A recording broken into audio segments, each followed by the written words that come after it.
This is Scott Whitwam with your morning real estate investor update. And today's top story, veterans.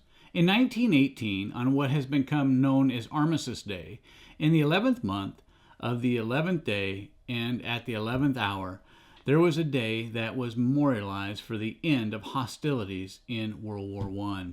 In 1954, the word armistice was removed and replaced with veteran to honor U.S. military veteran service. President Dwight D. Eisenhower signed legislation on June 1, 1954, and on November 11th, it became the day to honor our veterans. Today as a nation, we do that. Honor those who have served. For those who have served, they have earned some benefits that can be used for real estate investing. The VA Zero Down Loan Program can be used by veterans to acquire residence or an investment property for 4 or fewer units.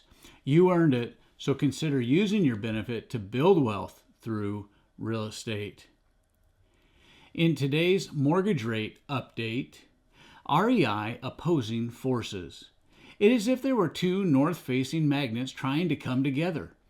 The harder they try and push each other, the stronger the forces pushing them apart become. At the end of the week, the Fed lowered its target interest rate, one North Pole magnetic force. At the same time, bond markets continued higher, a second North Pole magnetic force. In general, we would expect these forces to act as a magnet drawing each other in the same direction.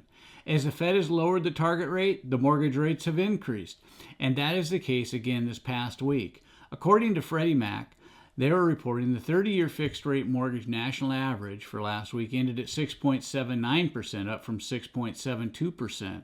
And the 15-year was also up, ending the week at 6.0% compared to 5.99% the week previous.